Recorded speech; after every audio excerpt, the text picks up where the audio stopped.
Wow. Wow, wow, wow. It would appear that heads are still rolling at Blizzard as this late last night was announced that three more high-profile Blizzard employees received the axe, including the director of the ever increasingly important Diablo IV game, gone, leaving that game up in the air. I suppose somebody I'm sure will take over, but it also would appear that the people terminated, these people were all fired and didn't leave of their own free will. This has been a complete disaster. Look, I've been through a couple of company layoffs.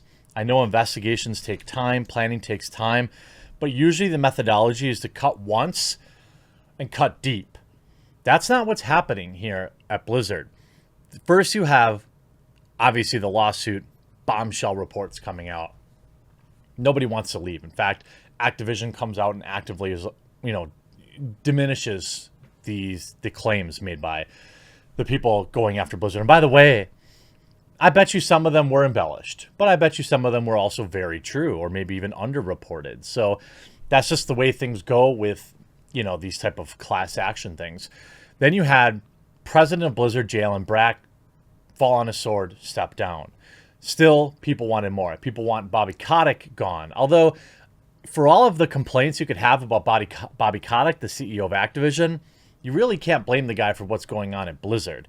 I don't think, at least not as closely as there are numerous people at Blizzard you can blame. Then, now last night, you had three more high-profile Blizzard employees gone, including a high-level WoW developer, as well as the director of Diablo IV, sending the stock into turmoil. And internally, I'm told employees are more confused now than ever, as there's really no end in sight for this. Usually want to cut once, cut deep, but as more and more stuff gets unearthed, I think that really Blizzard is just throwing bodies on the fire to try to get people to, stop. More high-profile departures, including the namesake of an Overwatch hero, amid Activision Blizzard's lawsuit. Diablo IV game director Luis Baraja, lead designer Jesse McCree, and World of Warcraft designer Jonathan LeCraft were let go from Blizzard on Wednesday, two sources with knowledge of the move told Kotaku. The news was delivered to development teams today, but is yet to be officially announced. A source confirmed to Kotaku that three developers' names are no longer visible in Blizzard's internal directory or Slack. Activision Blizzard did not immediately request. Now, there's an update late last night saying a spokesperson for Activision Blizzard confirmed that the departures in an email. We can confirm that Luis, Jesse McCree, and Jonathan LeCraft are no longer with the company. We have a deep and talented roster of developers already in place, and new leaders have been assigned where appropriate. We are confident in our ability, blah, blah, blah, blah, blah, blah, blah, blah, blah. One source who has learned of the said news said Activision Blizzard did not give a reason for the departure, but they come as the company reckons with, of course, the lawsuit. Jesse McCree, the namesake for Overwatch's beloved cowboy fighter and most recently designer of Diablo IV, was one of several current and former Blizzard developers who appeared in an image of BlizzCon 2013's Jello suite, we'll call it, obtained by Kotaku. The suite contained booze, a giant portrait of the creep, and that reportedly belonged to World of Warcraft developer Alex Afrasiabi. I don't know. Somebody tell me how to pronounce his name. I don't really care. It sounds like a creep. Now, he was one of the people called out by the suit, which accuses him of being just awful. And Jonathan LeCraft, Corey Stockton, currently a lead game designer at Blizzard, were also pictured in the suite. Two sources confirmed that Kotaku Stockton was put on leave last week, but appeared to remain with the company. Luis had been with Blizzard since 2006, and as a game director, had one of the faces of Diablo IV since it initially revealed. The game is still deep in development and doesn't yet have a release date. Last year, veteran game developer Rod Ferguson announced that he was leaving Microsoft and Gears 5 studio, the Coalition, and joined Blizzard to oversee the entire Diablo franchise. What a mess. It's absolutely insane. Here on BBC, Activision Blizzard Diablo IV director and two others leave company. Diablo director Luis Baraja and lead designer Jesse McCree have both departed, as has Jonathan LeCraft, a designer for World of Warcraft. It follows the resignation of Jalen Brack and other executive in the wake and other executives in the wake of allegation of widespread bad behavior. No, there weren't other executives. That's just, I think, as far as I know, the only one. No reason has been given for the 3 most recent departures, and I do think it's very important that we understand that these terminations aren't necessarily a guilty verdict or an indication that they had directly participated in any bad behavior.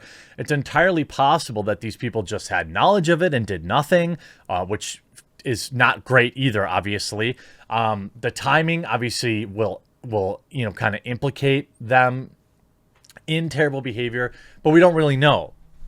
I don't know if Blizzard has really indicated any of that, but I'm sure some employees will email me.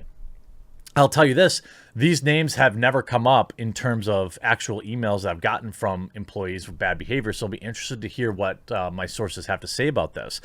McCree, who shares a name with popular cowboy character in Blizzard's multiplayer Overwatch, was allegedly aware of the infamous Jello suite detailed. Alongside Mr. LeCraft, he seemed to appear in a photograph of several developers posing with a photo of Bill, the actor who years after that, well, we know.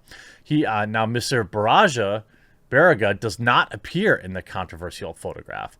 The loss of 2 significant leaders from Diablo IV may pose problems for the game, which is widely seen as an important forthcoming title for Blizzard.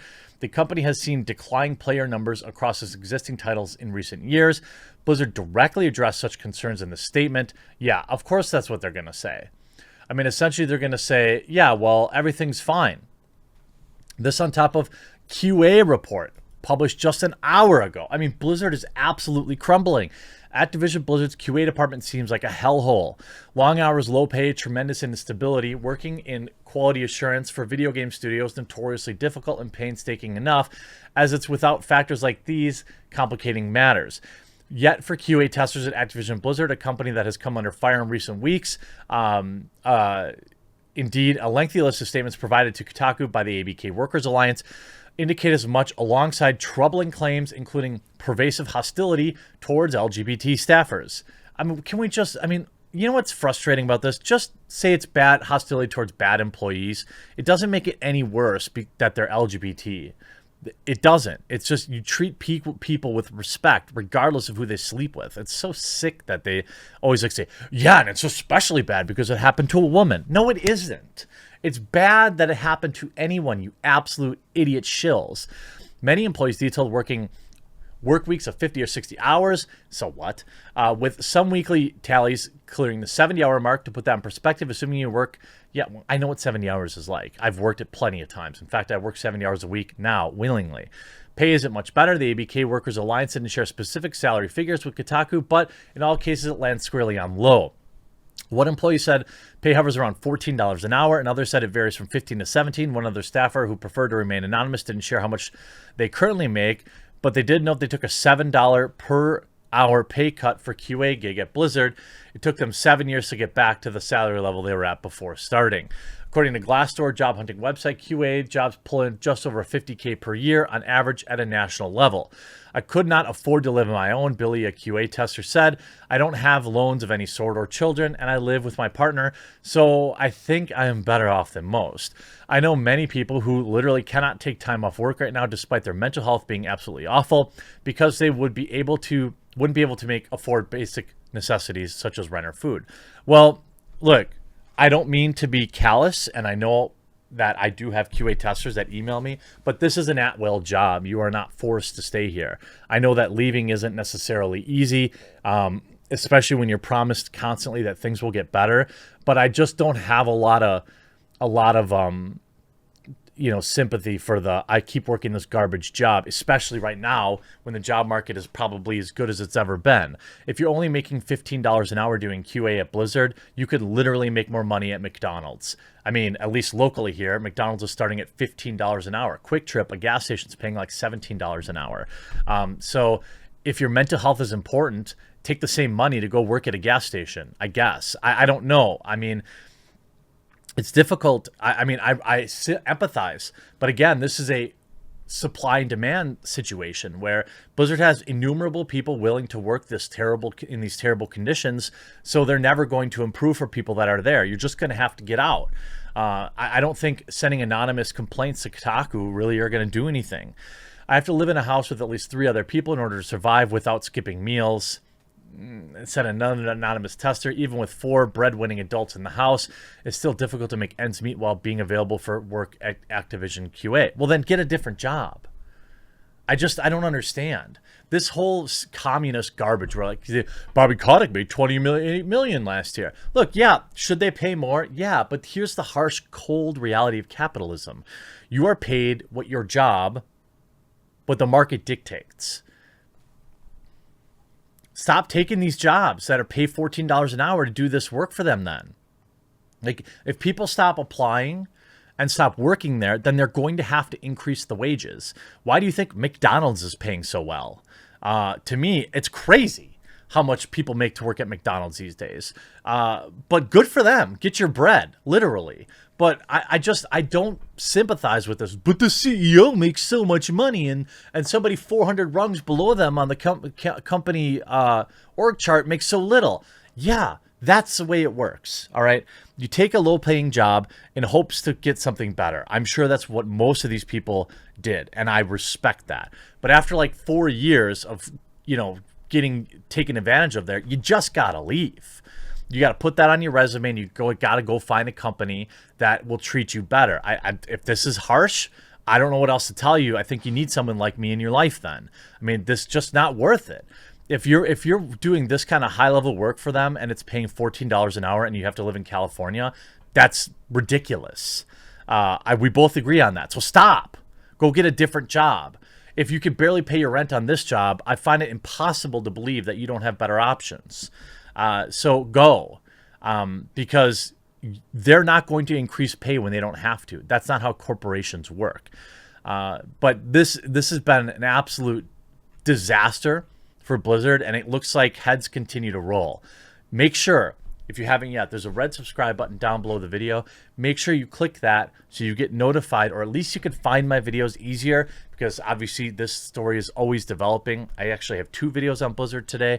I hope you enjoyed this video. Thank you so much for subscribing and supporting the channel, and we'll talk to you again real soon.